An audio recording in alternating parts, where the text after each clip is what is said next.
Two things were a bit nerve-wracking beyond the fact that it was Dave Brubeck. One was his person I was going through said, don't ask him about Take 5. He doesn't want to talk about the past.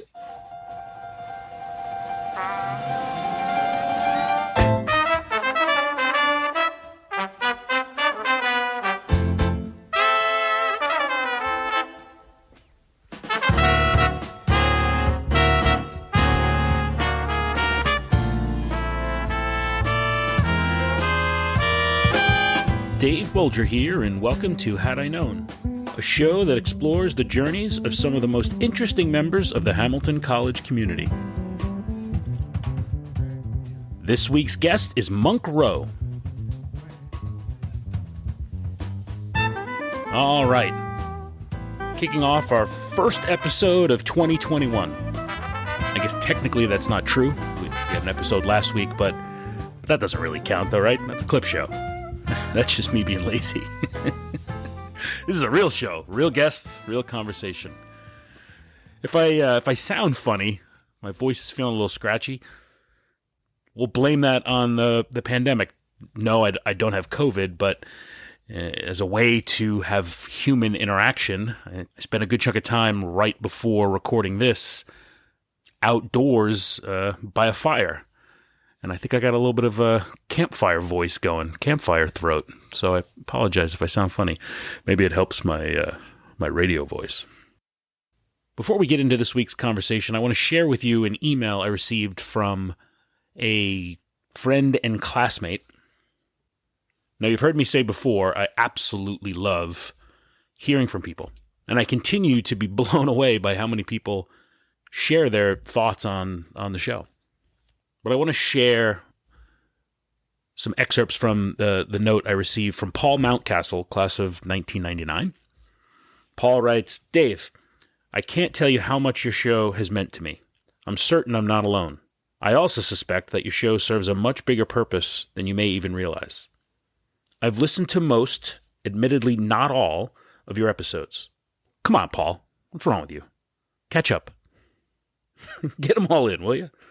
In fact, as I type this message, I'm listening to your January 3rd retrospective show, and I've enjoyed each and every episode. Oh, well, there you go. Paul thinks that last week's episode counts. Good. Thank you, Paul. Maybe it's no surprise that as an English major, I love stories, and I've loved listening to the stories of your guests. It has been enjoyable for me to reconnect with you and your guests, hearing the familiar voices of my freshman roommate, Nathaniel Hurd, former soccer teammate, Dave Bouliari, and friend whom I've known since high school, Ashley Merriman. I actually didn't know that Paul and Ashley knew each other in high school. You learn something new. As I dig deeper into your podcast, I'm finding other, perhaps deeper layers. As I listen to more episodes, I'm also reminded time and again that Hamilton alums are also really smart, articulate, and interesting people. You and I both know this is true, and it is true whenever we meet Hamilton grads in our professional and personal lives. I'm most touched, however, by how similar our experiences have been. I don't just mean your experience and my experience, but all of us. Maybe that's the point of your show. Nostalgia is a funny thing. By so many measures, my freshman year was not a good one. And yet, despite it all, I look back at the people we lived with in North, and I wish I could do it all over again. I wish I had known that I was not alone. I wish I didn't have one foot out the door, and that we, all of us, were more comfortable and vulnerable enough to really open up. As I think more about it, and about the impact the pandemic has had on all of us, maybe the had I known advice is about Plan B. Below is a part of a letter I wrote to last year's class of 2020. Let me pause there to point out that Paul is the Director of Development at Derby Academy in Hingham, Massachusetts. So that's the class of 2020 he's talking about. But I think the words he shares here in this letter are appropriate for the Hamilton class of 2020, the Hamilton class of 2021, and really anyone listening that's been impacted by all the craziness that's gone on over the last year. So here's Paul. This wasn't Plan A, but here we are. I will tell you, however, that sometimes, the things that you love the most are so often not Plan A, and rarely do you get Plan A. I know this graduation is not your Plan A, and yet here we are. But what I'm here to tell you is the challenge of this moment will be what defines you for the better. You've been robbed of this moment, and that might be the best case scenario, because you will be forced to create this moment for yourselves, which is what you were meant to do. It will make you stronger, more flexible, more resilient, more agile. In fact, the heroes of this moment, the scientists, the doctors, healthcare workers, and countless others who are helping us get through this difficult period, are not working their plan A. And yet, here they are. You will look back on this time and remember the challenges and strangeness of attending classes on the computer screen. Celebrate your plan B. Cheer for your plan C. Hope for your plan D. That's what will make you the graduate you were meant to become. Congratulations on it not working out as planned. Again, that's Paul Mountcastle, class of 1999. I wanted to share those bits of Paul's note for two reasons. First, as it relates to Paul's comments about this show, I've started to hear things like that from people where they hear someone else's story and relate to that and say very much, I wish I had known that that person was going through that because I was too. And I guess as I'm realizing is that it's not too late to have those conversations and reach out to people. And then as it relates to his comments around Plan B, as this show is very much about the journeys that people take, we hear time and again that many people didn't expect to go down the roads that they had gone down. They followed their Plan B, or in some cases, Plan C. And certainly we're all living through Plan B, C, D, all the way to Plan Z in some cases. So I appreciated getting that note from Paul, and I thought I would share that as a little bit of inspiration and a reminder that Plan B isn't bad, and a lot of good can come from it not going according to plan. And that's true for this week's guest as well. Monk Rowe is a lecturer in music at Hamilton and the Joe Williams director of the Fillius Jazz Archive. This was a conversation I was very excited to have. Now, when I arrived at Hamilton in the fall of 1995, I didn't know the first thing about jazz music. So when it was announced that the school had created a jazz archive, it was kind of a shoulder shrug sort of moment of, well, okay, and really paid it no mind. And then over the course of the 4 years, as I developed an appreciation of jazz, I started to pay a bit more attention to what the Jazz Archive was, but never really completely understood it. I knew that they were recording conversations with jazz musicians and didn't think much of it.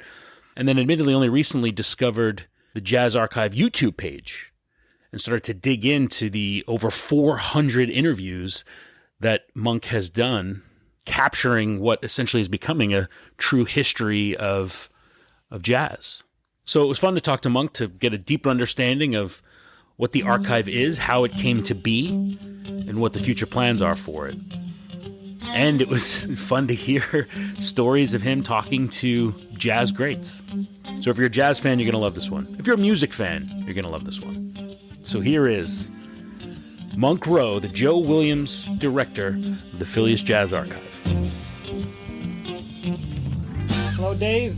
Hello, sir. Welcome. How are you? I'm doing all right.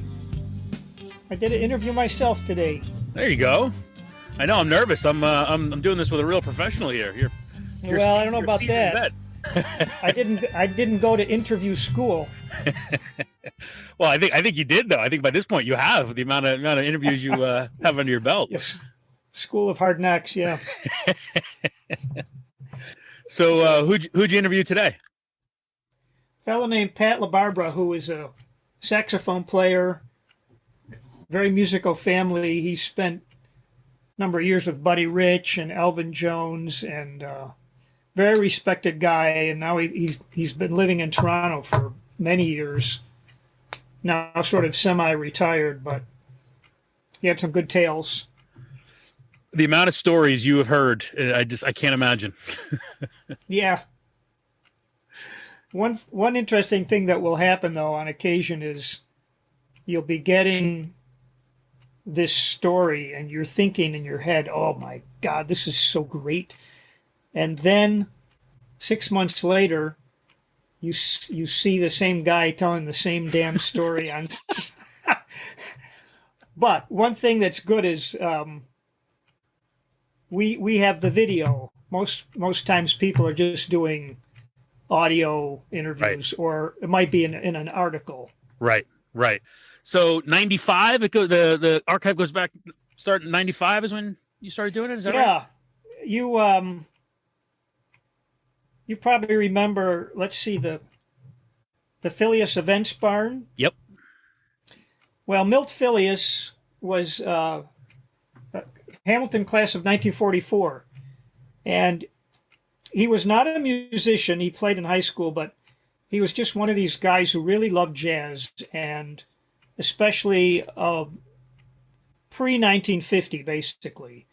He loved swing music, big bands, what we might call traditional and classic jazz. And he graduated, served in submarines during World War II, graduated Hamilton a couple years later than he normally would have because he was in the war. But he made a good living. He became quite well off, and then was extremely loyal to the college, became a life trustee, major donor. So in the early 90s, he was getting this idea that he got to know a lot of musicians over his life and would help them out and would go to all their gigs. And he was listening to them talk one time at Hamilton when he brought them there, and he was thinking, well, these guys ought to be telling their stories on tape. Mm. And so he got this idea in his head to start this oral history project.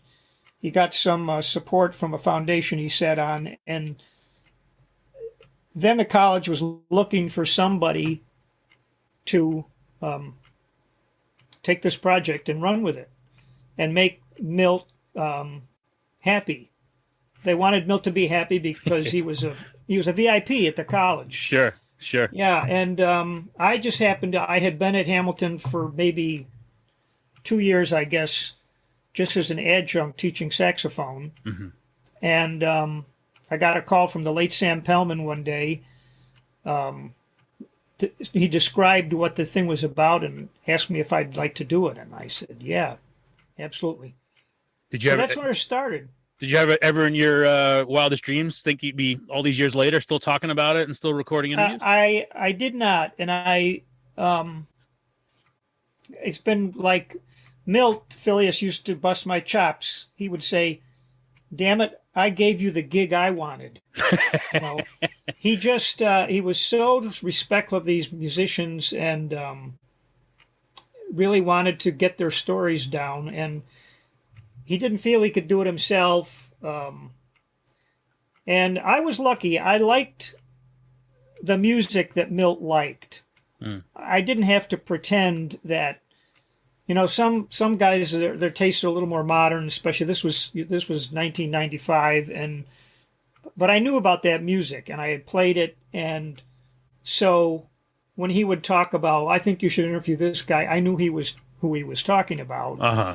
And then eventually he learned to sort of trust my judgment because he had given me a list early on of about maybe 25 musicians.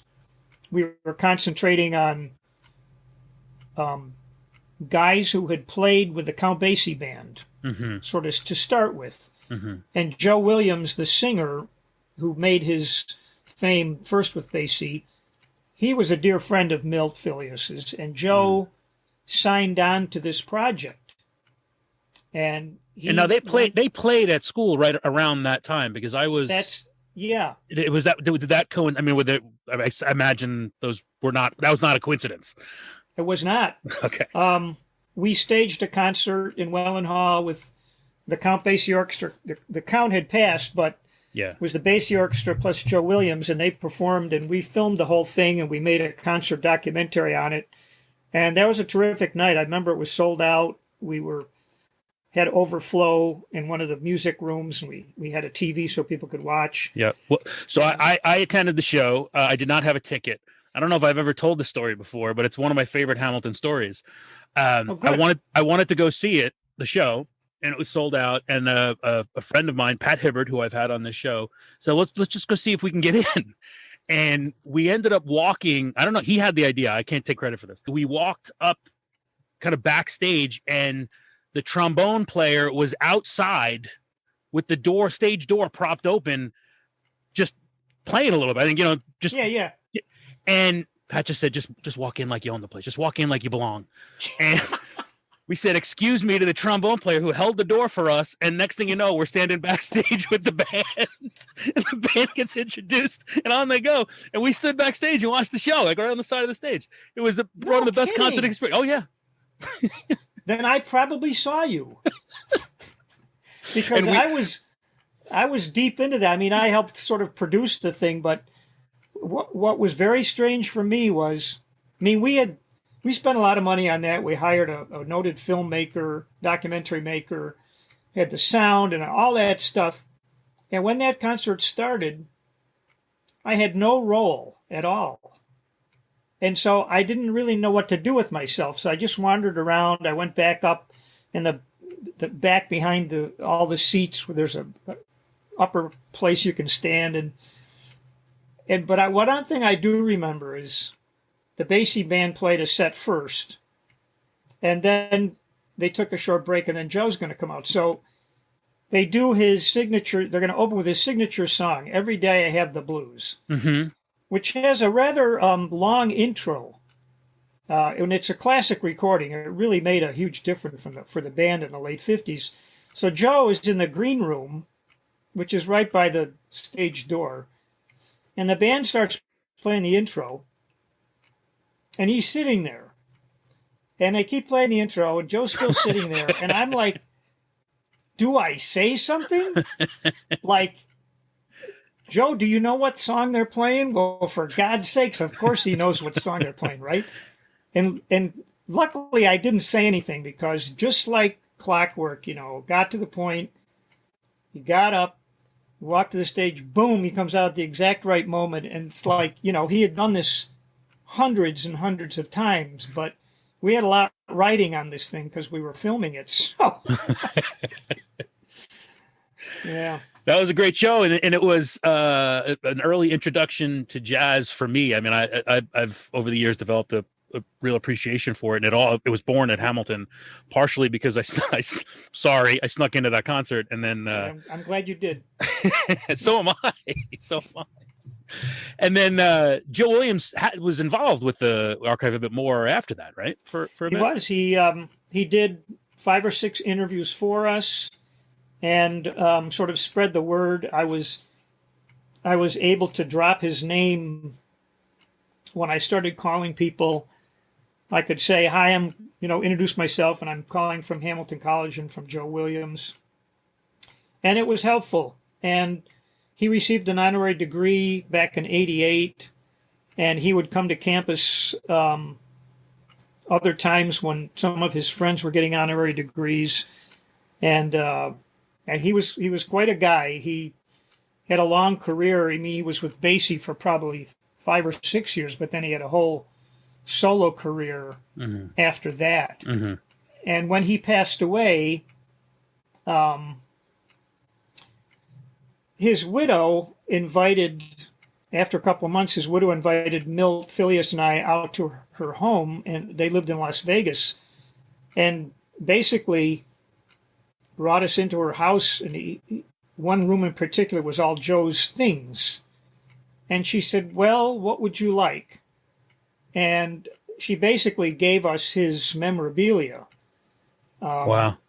And so in my space now at the college, I have a whole cabinet full of Joe's things, including the 1 Grammy Award he won. And lots of his music, tons of photographs, memorabilia, all kinds of things. Wow. That's something else. Yeah, it's amazing to me, the whole concept of this and what you've been able to pull off with it.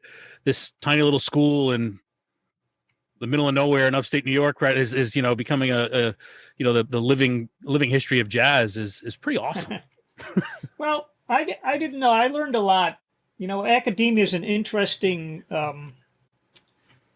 thing to figure out. Most universities, colleges that have this kind of collection, not just music, but other things, usually are driven because of an alum. Like Hamilton has a incredible collection of maps and information about the Lesser Antilles or something like that. And that's because of an alum. And the college is invested in that person. And I think that's how a lot of this comes about. So, Milt received an honorary degree himself. And being that he was very supportive of the college, they made an investment in making this happen. He also was being a businessman. He knew that in order for the archive to continue after his death, that it would need some funding other than what the college might provide. So he created an endowment. So every year, a certain amount of funds come through his endowment for an operating budget for the archive. Wow. Yeah. So you one of the things you mentioned was that school did this to make him happy. Did you get a sense before he passed that he was happy with what happened with the archive? He was very happy. Good. He came on our first interview trip. I don't know if you know what a jazz party is. It's more than just a party and there's jazz, and it's a phenomenon that I didn't know anything about. But Milt went to these things faithfully. These promoters would book basically a hotel with a big ballroom, and they would book the whole hotel from Friday night to Sunday afternoon. And people like Milt, who were mostly retired, fairly well-to-do, and jazz fans would come to these weekend events, and they were called jazz parties. And they happened all over the country. And they played, the musicians that were invited played the kind of music that Milt and his generation liked. They weren't really bands, they were just individuals, but the promoters would book like 4 sax players and 3 trumpet players, and they would have enough different instrumentalists that they would combine these musicians in different combos throughout the weekend. They're very cool. So we would go to these parties and have an opportunity to interview the guys when they weren't playing. Interesting. Yeah. You mentioned academia being an interesting thing as it relates to the work you've been doing, and you were fairly early on in your tenure at the school when this all started. Was academia part of the plan, or how did you come to Hamilton?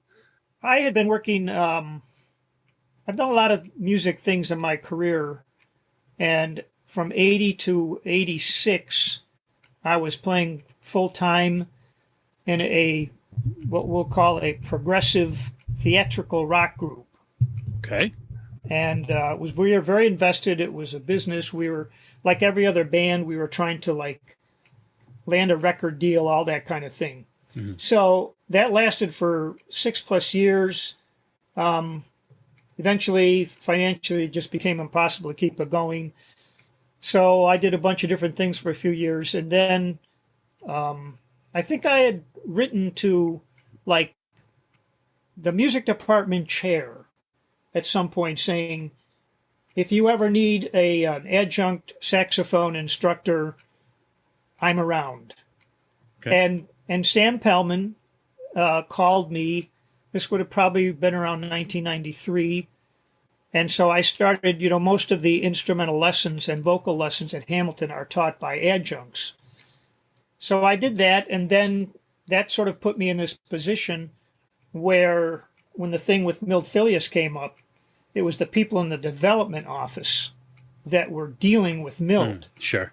And they called over to the music department and said to Sam, who was still department chair, who over there might know how to do this. He called me, and Doc Woods was involved in the beginning, and that's sort of how it started. And it just kept rolling. So we're in our 26th year now. And still going strong. I see some recent interviews posted.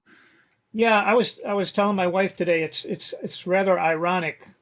I wouldn't call it one of the good things to come out of this pandemic, because let's just not even say that. But what has happened up until 2020, I was doing face-to-face interviews. Right. So we had been around the country numerous times, or I would go to New York City and spend 3 or 4 days there. Once the pandemic hit, travel was out. Meeting with elderly people was not a good idea Yeah. for either end of us.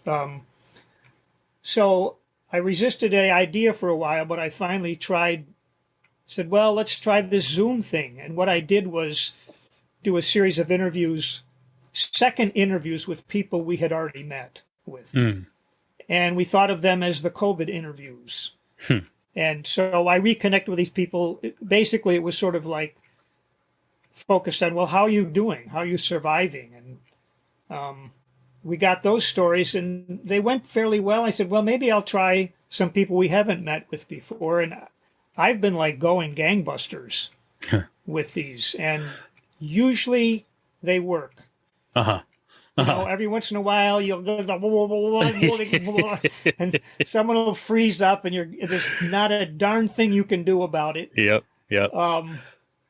But I've met with people that I probably never would have got with. Yeah. Because they're on the West Coast or whatever. Yeah. And people have time on their hands. They do. It's funny because we'll both say the same thing. I said, well, when you want to do this? They'll go, I don't know. You want to do it now? Tomorrow? Whatever. Right. Exactly. Hey, this show is living proof of that example for sure. It's interesting because for 50 plus years, I've been playing gigs. Yep. Like of almost any kind of gig you can imagine. Yep. And the last year or so, I've been thinking, maybe starting to cut back a little bit, try to moving gear and this kind of thing. Well, the decision was made for me. Sure. We all us musicians started picking up the phone and said, we're going to have to cancel. And then like everything on your calendar just like disappeared. Yeah. And I'm not really complaining, but we do miss it. Yeah, I mean that's being out in front of an audience. You do it for so long, that becomes what you get used to, right? Yeah. And I've seen you do some virtual things, but I can't imagine that's nearly the same thing. It's not. I did a couple, and it was surprising how difficult it was because you have to film yourself in your basement or in your living room, and you're trying to get the best sound. You sort of have to be like good at the technology. Right. So I've done a few. Some have worked well, and sometimes I get requests from people, especially like from senior citizen homes. Now these poor folks have no entertainment, and they say, "Well, if you could just film yourself, and we'll try to show it on the big screen or something." It's tough. Yeah. Are you when you're playing gigs? Are you? I mean, is the focus jazz for you? Has that always been the love? You mentioned the rock gig early. It's interesting. Jazz has been my love, probably more for listening and reading and knowing the musicians. But more of my gigs have been, there's a term called club dates that musicians use depending on which city you live in. A club date can be anything like someone calls you, you know what a club date is? Some musician gets a call to play music for a birthday party. Then they start calling, they get a band, they put a band together. You get the gig, then you make a band. I got you. And that's your band for that night. Now, I've done that for years. I did this rock thing for 6 years. I've done things with kids in elementary schools. I've done jazz gigs, a lot of stuff in art centers. I've had a blues band, historical presentations. I like the variety. Well, I think if you're a lover of music, you love all music, right? And you may go down a path, but I imagine if I'm the biggest frustrated musician there is. I absolutely love music and have failed at just about every instrument there is. I just can't get over the hump to actually be able to play. But I would imagine it would just be boring if it was just you ever just focused in on one thing. And not only that, people want to make a living, Right. need to make a living. Right. There's hardly anybody in this area that just plays music, even Uh-huh. pre-pandemic, right? Right. So I found that I could do some teaching, I could do lots of different things, and I still could play. And it became a bit of a rat race sometimes, but I don't think I would have kept it up for so long if I didn't like it. Sure. Sure.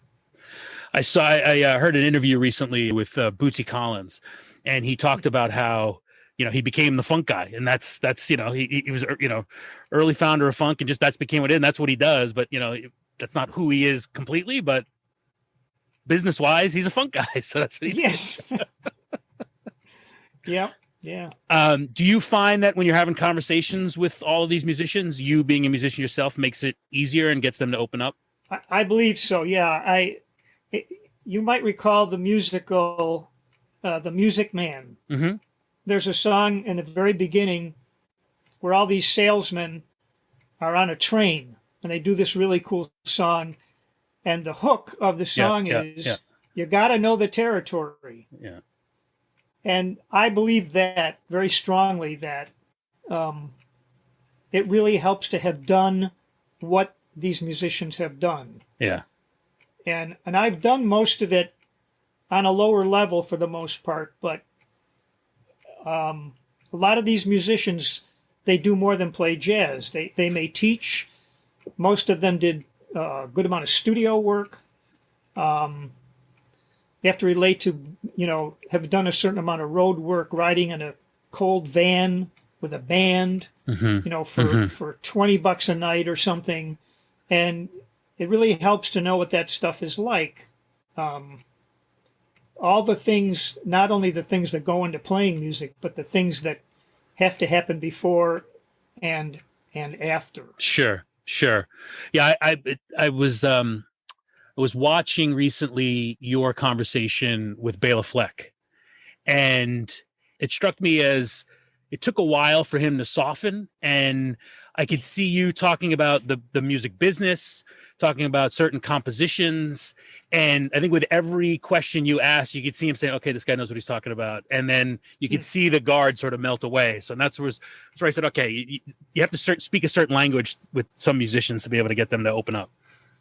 Yeah, that's true. And that's what makes the Zoom a little harder. You're distant. Yeah, and Bela was, of course, there's the thing about Bela and not a lot, but people like I've interviewed, like Dave Brubeck, for instance. Yeah. They've been interviewed so many times. Sure.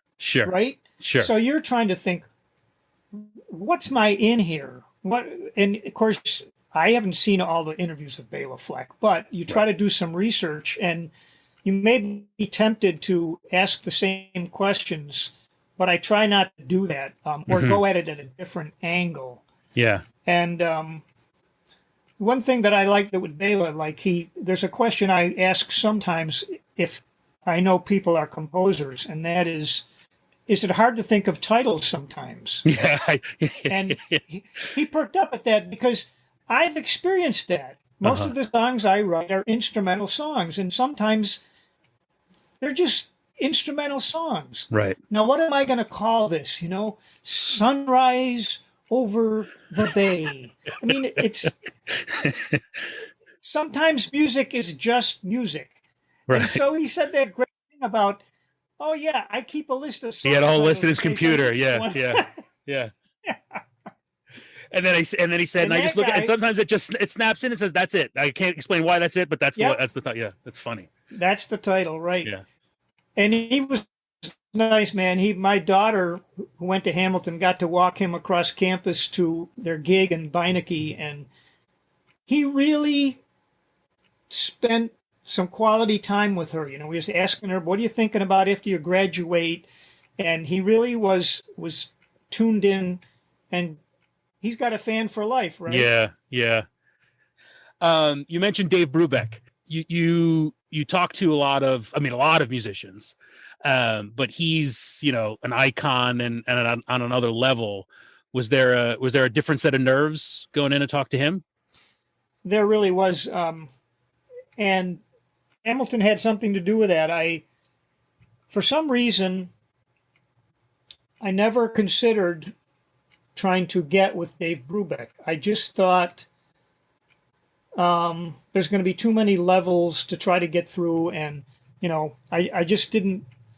Some people you feel like are just on this level that don't bother, but one summer during alumni weekend, a reunion weekend, I was doing a presentation of the archive material, and afterwards, this woman came up and said, "Well, this is really wonderful. Did you try to get Dave Brubeck yet?" And I said, "Well, no." She said, "Well, why not?" And I just said what I just said to you, which did make a lot of sense. But she said, "Well, you should, because he's my neighbor and he's a nice guy." And sure enough, they lived in Wilton, Connecticut, where he lives. And she said, "Well, I think you really should." And so I did. And I had to go through a guy, like his assistant and stuff. But he set it up. And two things were a bit nerve-wracking beyond the fact that it was Dave Brubeck. One was his person I was going through said, "Don't ask him about Take Five." He doesn't want to talk about the past, and he's in the future. He's working now. And so he sent me like 4 cassettes, hour-long each, of interviews that Dave had done. And he said, "I think you should listen to these," because he didn't want me to be rehashing stuff. Mm-hmm. So there was that. And then the other thing was we went to his house. Mm-hmm. 95% of the interviews we've done have been in like hotel rooms or at Hamilton. And so, sort of invading a guy's house. We had 2 cameras for Dave, and there's a certain amount of setup. So I was nervous that was going to go well. But he was just a wonderful guy. I was happy with the interview. And 10 years later, I went back, this time with my wife and a small camera, and we interviewed his wife, Iola. Yeah, yeah. Which put a nice bookend to that whole thing, because she was a big part of his success. Yeah, that actually was pretty incredible. And to hear her, talk about, her involvement in the music, and him talking about even, sharing compositions with her and getting her feedback. And he has a great moment where he says, that she said that was too sad. Yes. No one will want to sing that. Right. He said, "Well, I'm sad." He was a very emotional person, mm-hmm. very spiritual and very emotional. So if he was sad, he was going to write sad music. Well, the great moment in there was when you played music for him, and it was I think it was someone had done an arrangement of a song of his, and yes, man, his eyes lit up, and to see someone who had forgotten more music than I'll ever know, and he just lit up and told you to play it again, and you could see just the absolute joy, and it was just such a pure moment. It was. I loved that, and that particular song has always been a favorite, and it's one of those tunes that the recording I played for him was the first version I heard of that. I had not heard the original, which was actually sung by Louis Armstrong. And of course I had heard it before I went to see Dave, but the other cool thing was that particular song, which was called Summer Song, they had Paul Desmond as the soloist. And the excerpt that I made, just as it was fading out, you could hear, yes. Paul Desmond started. He said, "Oh, and Paul's there." He'd only played like 3 notes, right? And Paul is there. It just was so nice to see someone, had been at it for so long to just still have that much joy hearing a piece of music. It was so great. Yeah. I wanted to ask you about something. I'd watched the your Nat Hentoff conversation. So I took history of jazz at Hamilton, and his fingerprints and writing were all over one of the main texts that we had used in the class with Doc Wood's class. So I was like, oh, Nat Hentoff. I learned a lot from him. So I was watching that one, and he talked in there about the importance of trying to still help jazz find an audience. Why do you think, the audience has gone off over time, and will it come back? How do you get young people interested in the music? Okay, well, I have to go now, Dave.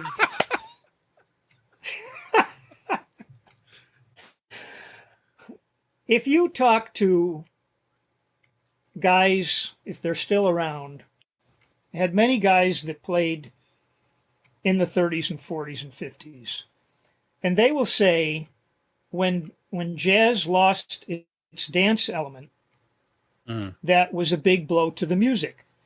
And you can point to the rise of bebop in the late 40s, early 50s as part of that. Now, that wasn't all of it. A lot of stuff was happening. The end of World War II, things just changed a lot. But the loss of the dance and entertainment element in jazz, I think, sent the young people looking for something else. And what did they find? They found rock and roll. So jazz at the same time was becoming more of a respected art form. And that's a good thing. But classical music is an art form. And how much of an audience does classical music have? Sure. So the more sophisticated it became, the less audience it got, and the audience started to age and so forth. If you had gone to one of these jazz parties that I was describing, and you'd look around and you'd go, wow, I wonder if this kind of thing is going to exist in 10 years. Because everybody there was over 60, and musicians recognized it. And so I don't have an answer to the question. I think if it wasn't for academia, jazz would be like really in a bad place. Jazz is supported by academia more than record sales, more than nightclubs, more than just about anything. So it's sort of this cycle. People go to jazz schools. They spend 4 or 6 years, and you can get a terminal degree as a jazz musician. And most of them then, the way to make a living is to become a jazz professor and teach more jazz players to go out. And if it sounds like I'm dissing jazz education, I'm not. But that is sort of the lay of the land, that there's not a career in play. There aren't ample career opportunities to be a musician.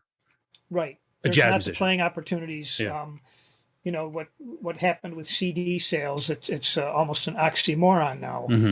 And people still make recordings, but I've had many people say that, well, I make recordings so I can sell them out of my trunk after the gig. Finding a record, getting a record deal used to be a thing. Sure.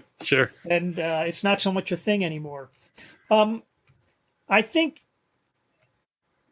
there's every high school in the country just about has a jazz band now.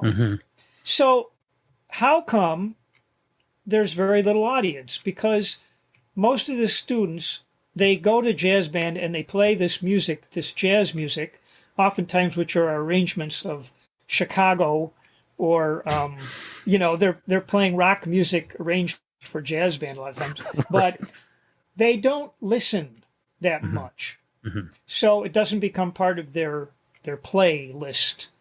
And I don't know the answer. I think in an ideal world, teachers would spend more time listening. Having the students listen. Think of how much jazz is on television now. You've got 1 billion channels, 24 hours a day, and there's hardly anything. Yeah, it's true. It's very true.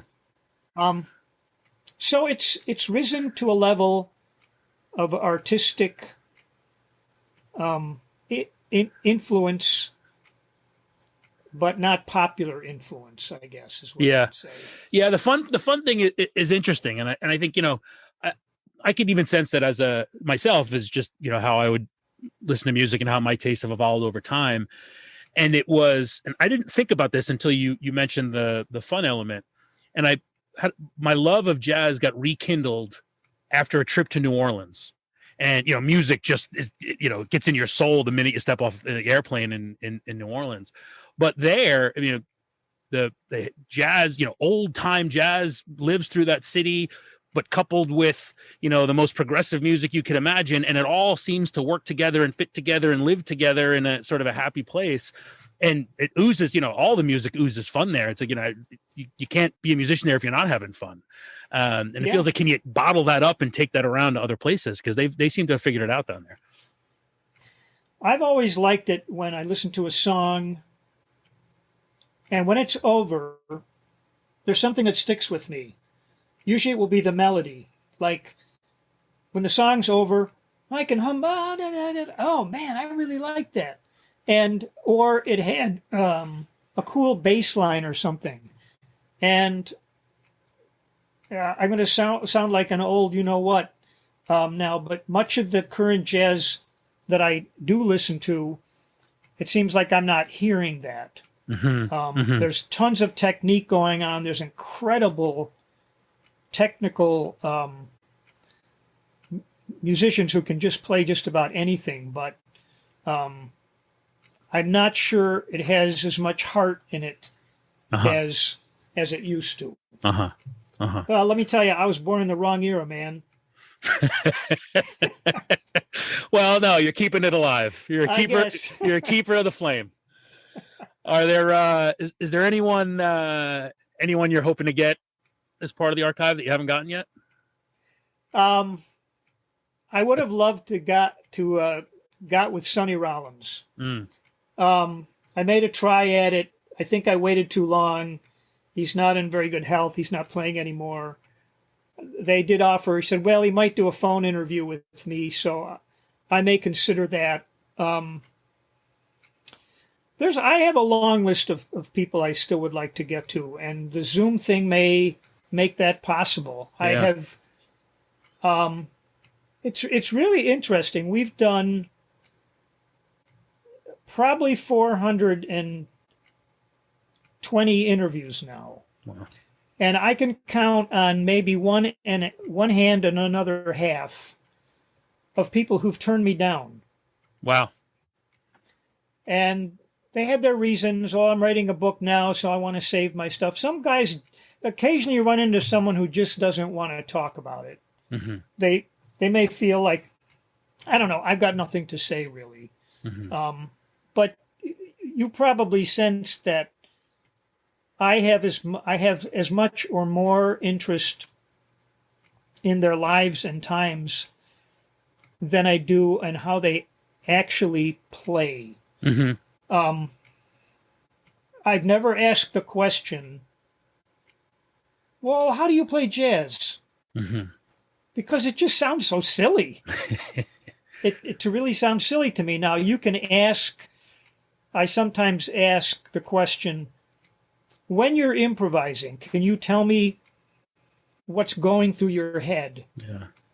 And oftentimes they'll say, ideally, nothing.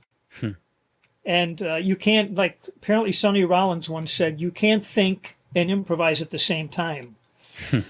Which I think is very interesting because I have to think like crazy myself. But I could, it would behoove me to do more women musicians and more up-and-coming young musicians. I did Christian McBride when he was like only, I don't know, early 20s or something, and I think that will be a valuable look at him that's a good thing to do. Yeah, for sure. Are there some common themes or key things you've learned over the course of, I think you've done well over 300 of them, right? I mean, Yeah. Jazz musicians are less complicated than you might think. And by that I mean, if you study current jazz pedagogy, there's an awful lot that has been codified. there's thesauruses of scales and chords and almost like classical terms now in the jazz context, enclosures and symmetric diminished, and all these things. But most of the jazz musicians that I talk to don't play those things, or many of them have said, well, yes, you need to learn all that, and then you need to try to forget it because that's not the music. And I'm convinced, and I have felt this for a long time, that you can only go so far with trying to get people to explain what they do, because that's the magic of it. Mm-hmm. Like if you could explain it right down to the last eighth note, then for me, it takes some of the magic out of it. Sure. Just like if you could ask Picasso, why did you put that bicycle seat on the horns and make this thing out of that? Like, well, that's because he was Picasso. I don't know if this is making sense, but also most of these musicians had a fortunate occurrence in their youth that led them on the path. And sometimes it was a smart father who brought a drum set home on the subway for his kid, and the kid became Ed Shaughnessy, on the Tonight Show band. Or, some uncle left the trombone under the couch, and years later the kid finds it. These things are so cool, and the radio played a huge part in their lives. Like they would hear something on the radio, and that happened to me. Is that right? In junior high, yeah. I heard there was an all-night radio station in Rochester, and I heard this thing, and it just like grabbed me. I was in junior high school, and so those things happen to young people. And the other one last thing that many of them will say is that playing jazz, if you choose it for a career, is something you have to do. Wanting to do it isn't enough. You have to do it. Phil Wood said, I've had people, young people say, look, I can't decide if I want to be a brain surgeon or a jazz musician. He said, be the brain surgeon. Right? You can play jazz on the weekends, man. Be the brain surgeon. When you talk about something that would happen to these musicians at a young age, I marveled at Ellis Marsalis saying that neither one of his parents were musical. For the patriarch of an incredible jazz family to not have any musical roots of his own was really incredible. That is incredible. And I think you said it earlier on, man. In New Orleans, you'd have to go out of your way not to be affected by music. That's right. Right? That's right. So I do believe that some people are born with something waiting to blossom in them as far as music. It was curious today. I don't know if you ever heard of there's a whole jazz series that has been around for many years now by a fellow named Jamie Aebersold. And his selling point for all his material was anybody can improvise. That was his thing. Anybody can improvise. I don't necessarily believe that, but the guy I interviewed today was one of Jamie Aebersold's clinicians over the years. And I said, so Pat, I know you did the Jamie Aebersold clinics, the summer camps. I said, can anyone improvise? And he surprised me. He said, yes, I think so. Huh. If they get the right instruction or they right things to listen to. But one thing I do know, you have to be an improviser, you have to not be so afraid of making a mistake that you're stifled. And it seems to me, again, not speaking from experience, but I imagine it feels like a tightrope act. That's one of the things I absolutely love about seeing like live jazz being played, because it's just you're watching a magic act happen in front of your eyes. Yes. And it's such a different thing than classical music. You know, you're trying to, in a classical piece, you're trying to recreate as well as possible what someone else wrote. And that is a whole skill in its own. Jazz musicians can make up things, and if it doesn't go well, it's gone. It's over with. Move on. And a lot of jazz guys would say, I sometimes welcome mistakes because it makes me figure out how to get around it or make it sound like I did it on purpose. And that's how it goes. Yeah. Any future plans for the archive, that any evolution of it that you're thinking about? Yeah. I'm glad you asked that. For probably 10 or 12 years, the archive was like a secret almost. Milt Fillius's idea initially was that he wanted people to come to Hamilton and watch the interviews, read the transcripts, do their research. But Hamilton's not exactly on the beaten path. So over the years, it became clear that we were going to have to do something different than just have a place where people could come. And it wasn't until after Milt passed away that we started thinking about the, online presence, because Milt didn't want that. But we eventually started the Zoom channel a couple of years ago, and that's been going very well. YouTube. The YouTube, thank you. Yep. And I get out, I do outreach things. I've gone to a lot of different colleges and presented things. I go to the jazz education conferences and present programs. We wrote a book. And the next thing I'm trying to figure out how to do a podcast. And one thing about our interviews that I think is a little not wrong, but they're long. Mm-hmm. They're an hour, sometimes more. And people's attention span usually is not up for that, unless you're a real fan. So we need to have excerpts. I have excerpted a lot of material by subject matter. Stories of being on the road, improvisation, jazz and race, the studio scene. And first we put those things in our book, and now I'm trying to create a podcast that we'll spend a couple of weeks on one topic, then we'll switch to something else. Oh, that's interesting. Yeah. Well, you already have one subscriber. I'm in. Oh, good. Good. I will be an early listener. I promise you that. Anything we didn't cover that you hoped we would cover? Well, that's a question I sometimes ask myself. I think I'm very fortunate, and Hamilton's a great place to work. My daughter went there. She graduated in 2006, and I have met, as I said, I'm very lucky. I've met some incredible people. I've, on occasion, got to play with them, which has been absolute heaven.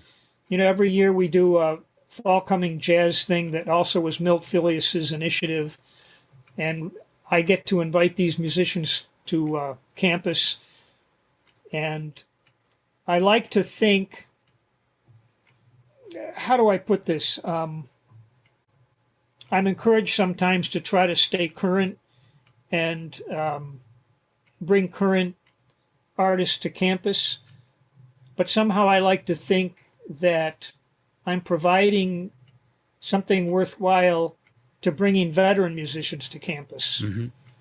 And for the young people to see how these men and women present on the bandstand, how they behave, how they present themselves, as well as the music. There's a lot to be said for that. When you asked me an earlier question, were there any things I noticed about these musicians in general? Almost all of them had a pride. Guys from the 40s and 50s, man, they were always dressed up. Uh-huh. They always had a tie and a suit on, and they may not have been well off, but they wanted to look that way. Uh-huh. And they wanted to be thought well of. And there were some cantankerous characters for sure. They didn't, I used to think that these musicians all liked each other. How could you not like each other?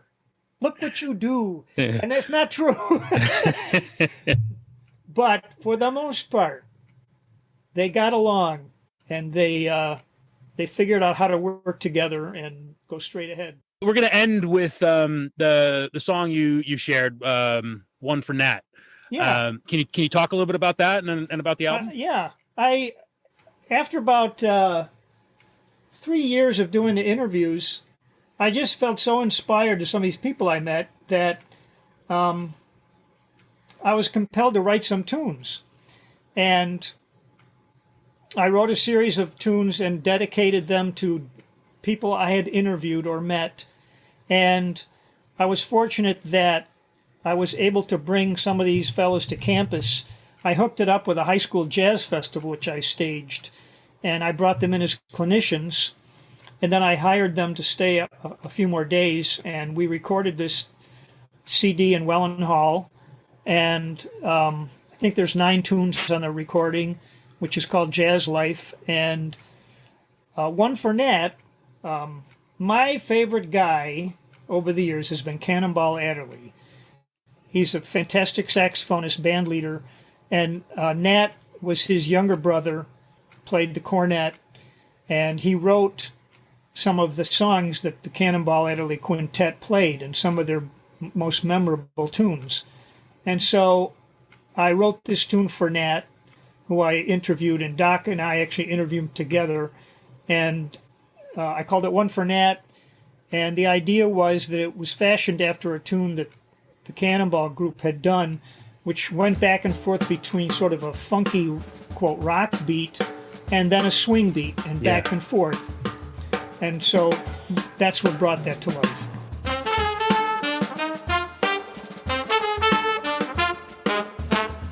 All right, my thanks to Monk Rowe. It's an incredible thing he's been doing for over 25 years now. In many ways, the history of jazz lives in that archive.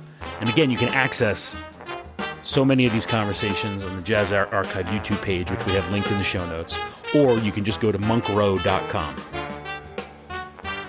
You have been listening to Had I Known on WHCL-FM, Clinton, New York. HadIKnown.buzzsprout.com. Had I Known Show on social media. As always, my thanks to Dr. Michael Woods for supplying the music on this show. And this week, our guest Monk Rowe is going to play us out with his song One for Nat. Hope you enjoyed the show. We'll talk to you next week.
podcast show on your radio or take it to go.